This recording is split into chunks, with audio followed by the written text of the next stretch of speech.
Hey guys, Ronan Chain. I'm about to head out and watch a screening of Kong Skull Island. So excited for it. Trailers have sold it to me. Love the cast, and I just hope that I'm entertained, I have fun, and it gets me even more amped up to see Godzilla and King Kong butt heads. And yeah, hopefully the film delivers. See you in a little bit. Where are we going? About going movies or not? Do not take your kids to watch this movie. I like magic. What the fuck did we just watch? Half of the fucking movie is about the Joker, Huh? but yeah, it's a decent movie.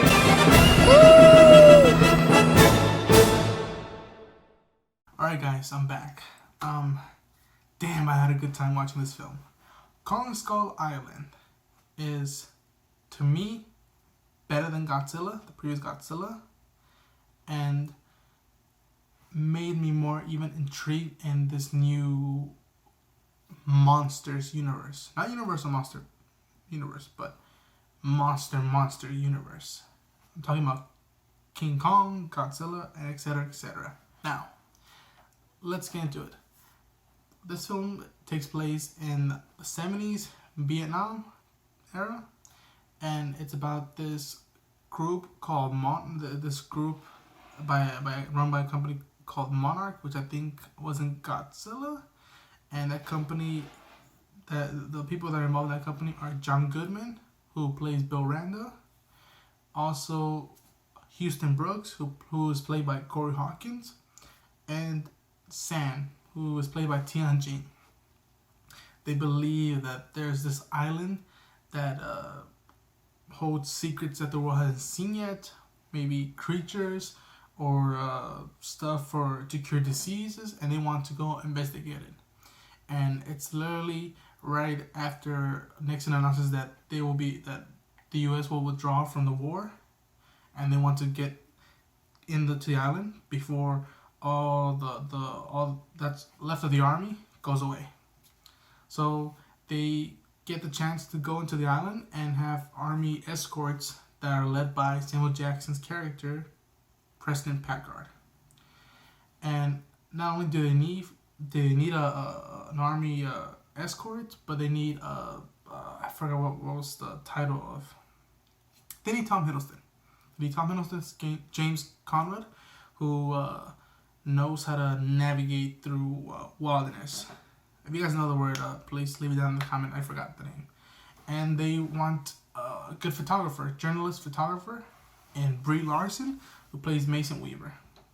So they're heading out into this island, expecting to see maybe new stuff, maybe get famous, and it opens up just like the previous trailers.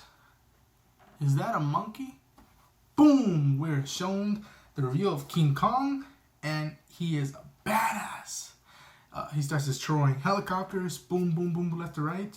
The group of the main actors are scattered. Also just died, unfortunately.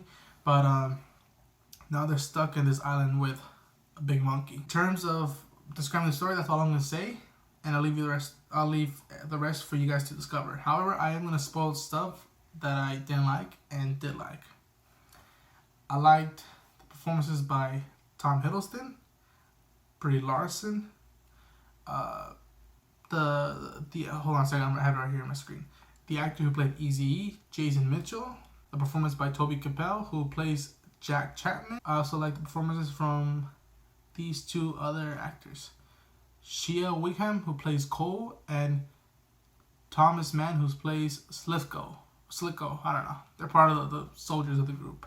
And John C. Reilly's character. They were the most, in my opinion, fully developed characters, and they meant something in this film. I cared about them, and spoilers, unfortunately, some of them die.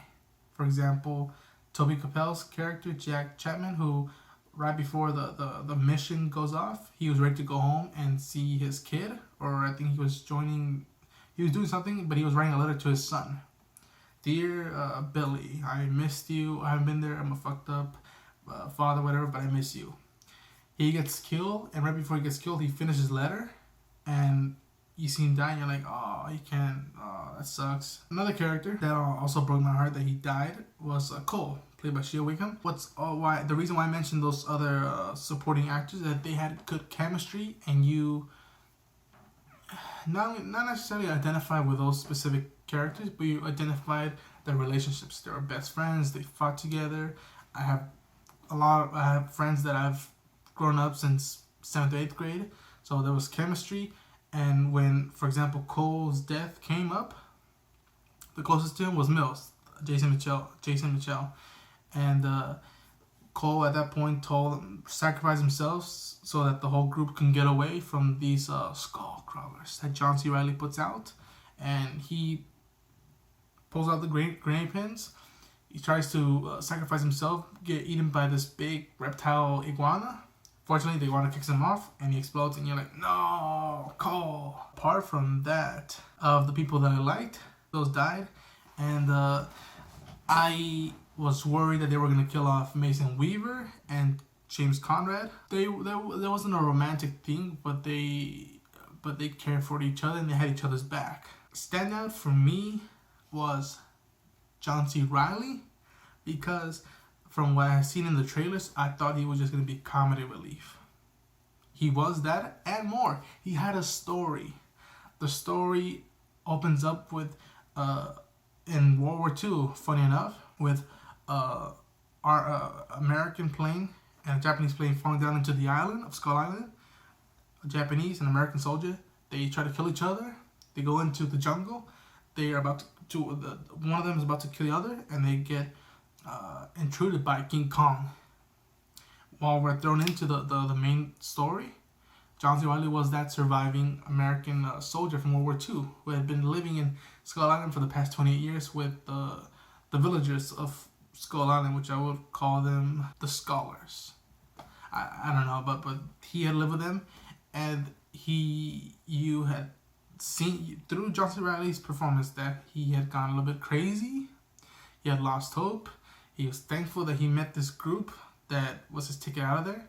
And he even had a backstory that he was married, and right before his plane crash, was expecting a son. And they even threw something that I thought that was sweet, was that the Japanese soldier that was in the island with him, they both had left their differences behind, left the war, left the uniform, and had become brothers.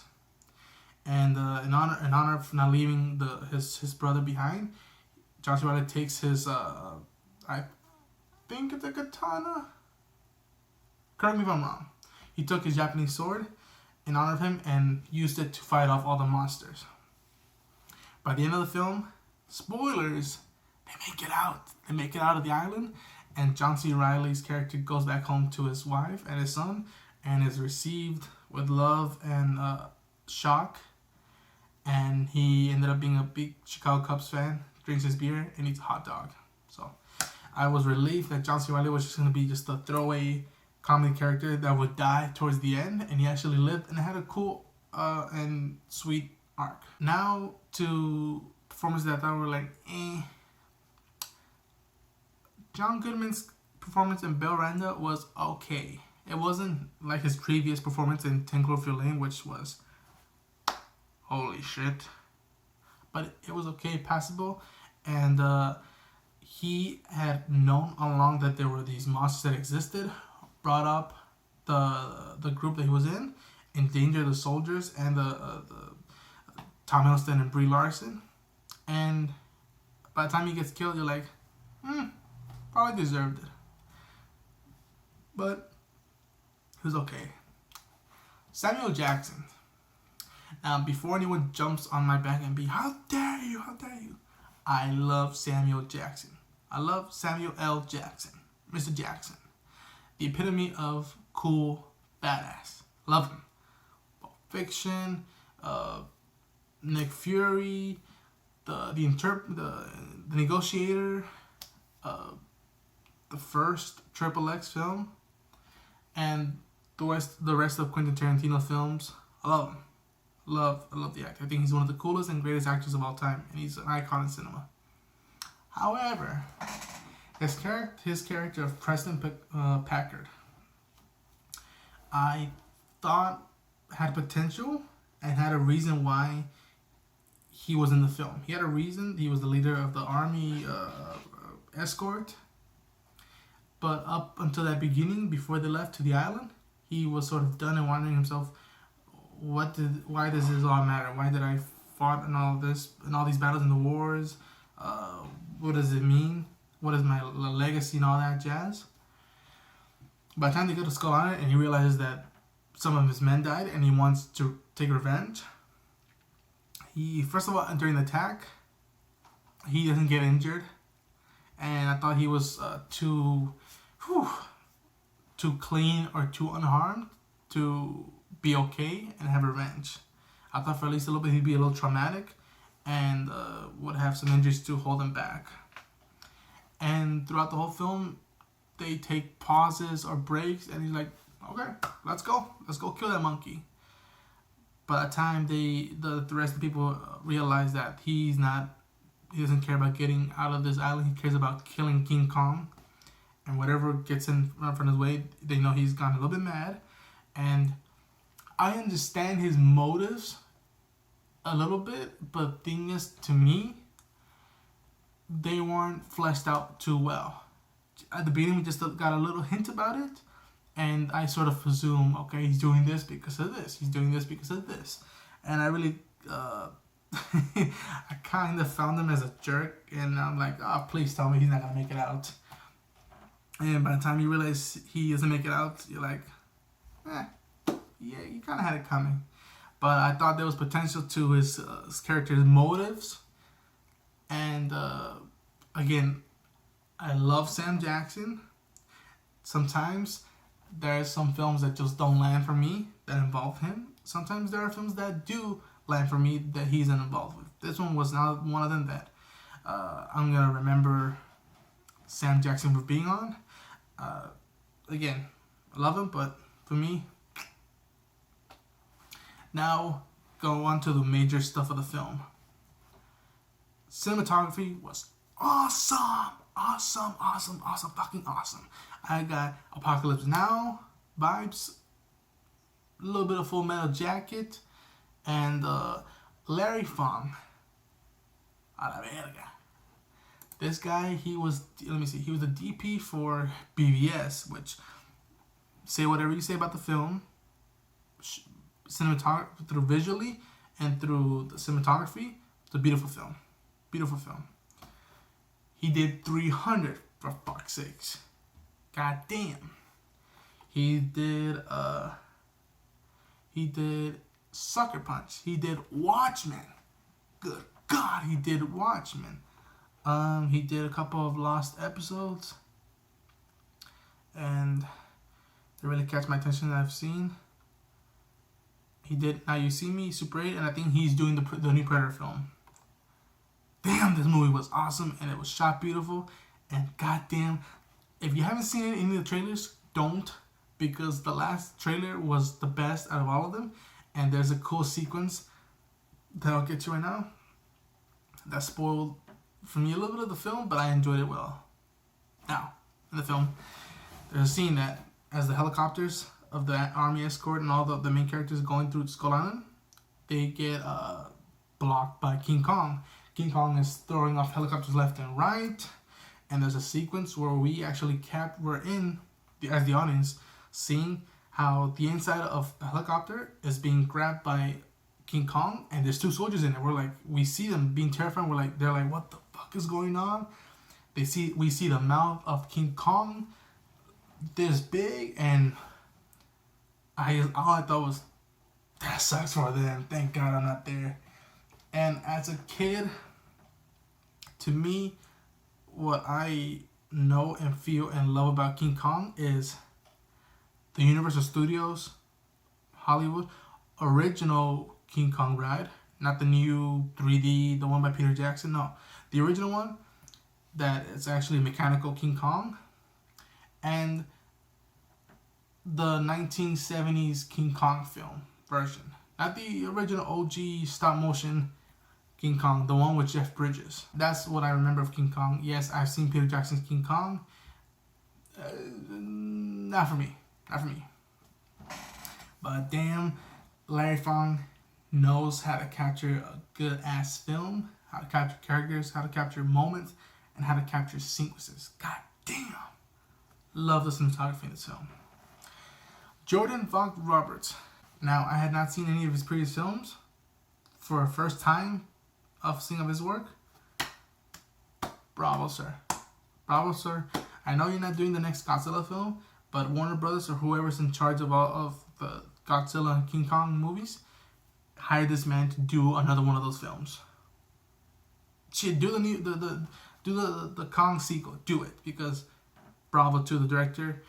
He got performances, he got moments, and he got cool story. Now to the editing. At the beginning of the film, I was concerned. Everything felt like it was wrapping up too quick. Okay, we got Tom Hiddleston? Cool. Okay, we got Brie Larson? Cool. Okay, we got Sam Jackson and his soldiers? Cool. John Goodman? Go.